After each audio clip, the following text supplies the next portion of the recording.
Assalamualaikum. Keruhnya hati. Ya, hati yang keruh. Kenapa hati menjadi keruh? Kenapa hati menjadi terbolak-balik? Menjadi sedih, muram, durja, menjadi sempit hati, menjadi penat hati, menjadi gelap hati. Kenapa? Nah, biasanya itu sering terjadi karena pola pandang, pola pikir, mindset, dan segala macamnya. Maka ketika hati keruh berarti ada sesuatu yang belum diurai. Ada sesuatu mensikapan yang salah. Hati yang keruh, satu, berarti ada masalah yang belum diurai yang harus diselesaikan. Itu pasti. Maka lihat itu masalahnya apa, dipetakan jumlahnya. Ya, setelah masuk di dalam peta, kemudian di jumlah berapa masalahnya? 1, 2, 5. Nah, kayak dikumpulkan. Kemudian yang kedua, keruhnya hati disebabkan karena mindset yang salah, pola hidup yang salah. Menganggap hidup selalu enak, selalu nyaman, selalu mantul, semua terfasilitasi, mulus-mulus saja. Salah. Kalau orang hidup di dunia itu harus berani, sulit, karena suatu saat kita juga akan bahagia. Ada dua hal, ada sedih, ada bahagia, ada senang, ada susah, ada gelap, ada terang. Itu hukum dunia. Maka jangan mensikapi dunia dengan kenyamanan saja. Enggak ada.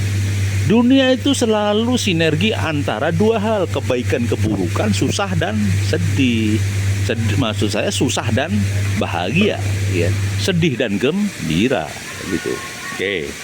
Kemudian bisa juga keruh hati itu disebabkan karena ya sempitnya hati, sempitnya pandangan. Bagaimana kalau hati dilapangkan, diluaskan? Maka orang-orang yang berjiwa besar itu jarang mengalami sedih hati. Orang-orang yang berjiwa besar jarang mengalami keluh kesah.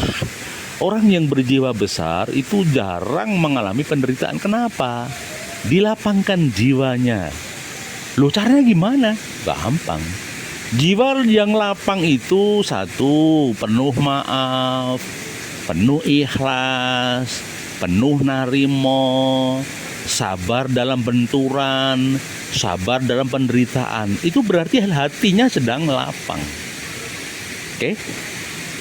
Baik, kenapa keruh jiwa lagi? Kenapa? Bisa juga kita masuk dalam komunitas yang salah. Seorang kualitas keimannya baik, ahli ibadah, ahli zikir, dia masuk dalam dunia dugem, dunia gemerlap malam. Pasti dia akan tersiksa. Dia gak nyaman, gak ada di komunitasnya, ya. Ingat itu. Kalau kamu masuk di komunitas yang salah, ya sudah.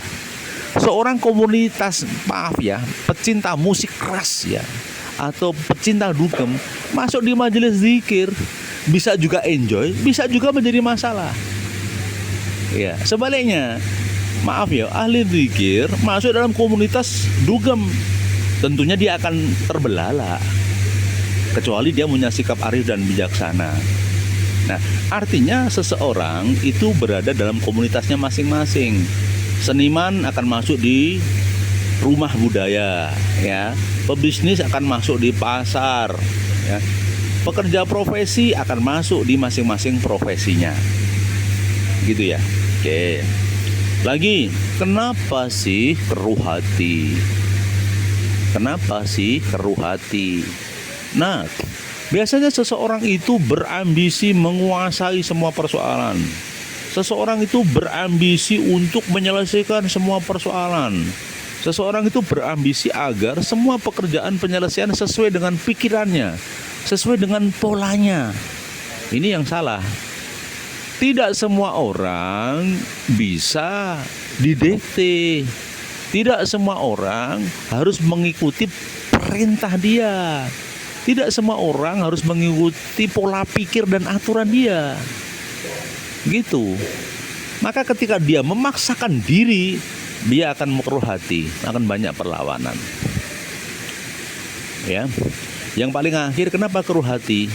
Ambisi yang memiliki secara berlebihan ketika tidak tercapai menimbulkan keruh hati. keinginan yang berlebihan sehingga keinginan belum terpenuhi, dia menimbulkan keruh hati. Iya, ingat? Oke. Semoga bermanfaat hari ini, sekedar motivasi dan permenungan diskusi kita. Apakah kita keruh hati ataukah kita lapang hati? Apakah hati kita berseri-seri seperti pelangi di pagi hari? Semoga bermanfaat. Masih bersama kami, Sukamto Sastro di Mejo Channel. Salam subscribe, jangan lupa tekan tombol loncengnya, share, like, dan komen. Kami tunggu. Assalamualaikum warahmatullahi wabarakatuh.